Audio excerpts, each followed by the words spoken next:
Baik pemirsa Metro TV Lampung, Anda masih bersama kami dalam Syariah Corner. Dan saya juga masih bersama dengan Ibu Heni Noviarita.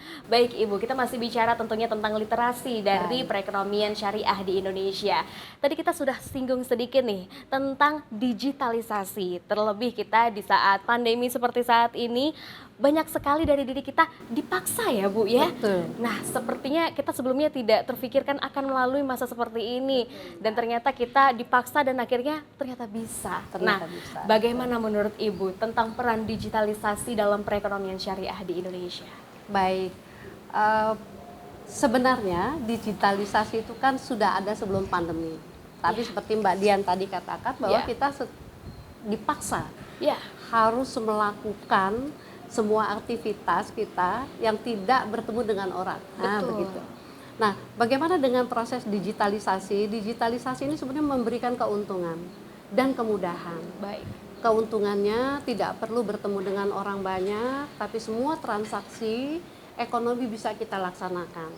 Misalnya contohnya seperti sekarang, kita mau belanja Mbak, cukup klik saja. Betul. Nah, kemudian kalau kita mau bertransaksi keuangan, mau misalnya mentransfer uang, tinggal klik saja melalui handphone saja, tidak perlu kita kemana-mana. Artinya dengan duduk manis di rumah saja, itu semua transaksi bisa kita lakukan dengan baik. Dan itu tidak sulit dan ternyata semua bisa. Yang penting mau belajar, itu intinya. Betul sekali, tentunya ini juga menjadi salah satu syarat untuk literasi dari perekonomian syariah juga di Indonesia. Nah, bicara juga tentunya dari segala macamnya ada peraturan pemerintah. Bagaimana nih menurut Ibu Heni peran dari pemerintah tentunya untuk menyukseskan literasi perekonomian syariah? Baik, justru peran pemerintah itu yang harus sangat punya kompetensi yang tinggi, harus komprehensif. Artinya kalau berbicara bahwa literasi keuangan syariah itu harus dilakukan oleh praktisi saja tidak bisa, kurang maksimal. Dilakukan oleh akademisi saja juga tidak maksimal. Maka kita perlu payung hukum, Mbak. Baik. Payung hukum itu yang memberikannya adalah pemerintah. Dan melalui payung hukum itulah semua aktivitas kita berekonomi, baik dari segi digitalisasi kita yang semakin kesini semakin maju, maka peran pemerintah yang diturunkan melalui payung hukumnya berdasarkan peraturan pemerintah kah atau melalui undang-undang. Sebagaimana undang-undang perbankan yang membuat perbankan itu bisa maju melesat sampai seperti sekarang itu adalah undang-undang yang terakhir 21 tahun 2008. Baik. Itu yang membuat kita semakin berkembang. Dan tentunya juga dengan pemahaman masyarakat Indonesia secara keseluruhan yang boleh dikatakan pemahaman ekonomi syariah itu tidak mesti pada muslim saja, Mbak. Betul. Dari beberapa riset yang saya lakukan, ternyata pemahaman mereka yang non muslim terhadap ekonomi literasi keuangan syariah itu juga baik. Sangat baik, dan bahkan mereka ketika saya melakukan sebuah survei itu 30% mereka adalah nasabah daripada bank syariah. Wow, jadi memang itu yang perlu juga kita sosialisasikan kepada masyarakat Indonesia bahwa memang perekonomian syariah bukan hanya milik muslim saja.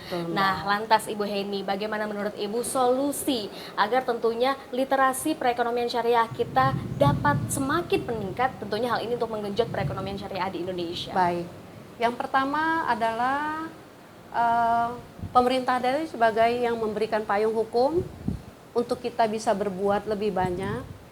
Akademisi di perguruan tinggi, baik perguruan tinggi agama maupun perguruan tinggi swasta, perguruan tinggi negeri lainnya.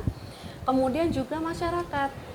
Nah, masyarakat ini siapa yang harus memberikannya? Nah, kita jangan bosan-bosan memberikan literasi, jangan bosan-bosan memberikan pemahaman kepada masyarakat. Ini loh pentingnya, begini loh mudahnya. Sebenarnya ekonomi syariah itu tidak ribet. Ekonomi syariah itu sebenarnya sangat mudah.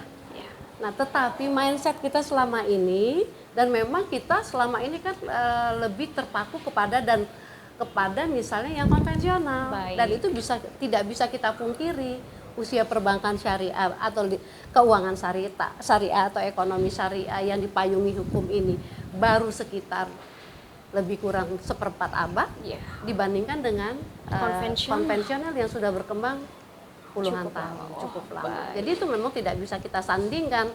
Tetapi untuk menggenjot literasi ekonomi syariah, kerjasama di semua pihak lah untuk mensukseskan program pemerintah. Ini kan salah satu program pemerintah juga, Mbak. Betul.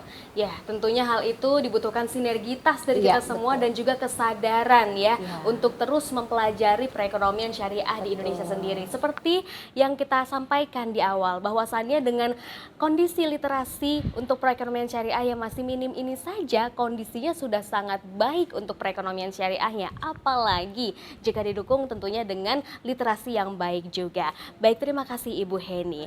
Baik pemirsa Metro TV Lampung, demikian obrolan kita bersama dengan Wakil Dekan 1 Fakultas Ekonomi dan Bisnis Islam UIN Raden Intan Lampung, Ibu Dr. Haja Heni Noviarita SEMSI, tentang tema kita kali ini, peran penting untuk literasi perekonomian syariah. Dan tentunya program ini didukung oleh Fakultas Ekonomi dan Bisnis Universitas Lampung, UIN Raden Intan Lampung, Radisson Hotel Lampung, Kantor Bea dan Cukai Sumatera bagian Barat, dan IDX. Saya Herdiani Octavia beserta seluruh tim yang bekerja mengucapkan terima kasih, dan jangan lupa untuk selalu terapkan 5M, memakai masker, mencuci tangan dengan sabun di air yang mengalir, menjaga jarak, menjauhi kerumunan, dan juga mengurangi mobilitas. Terima kasih dan sampai jumpa.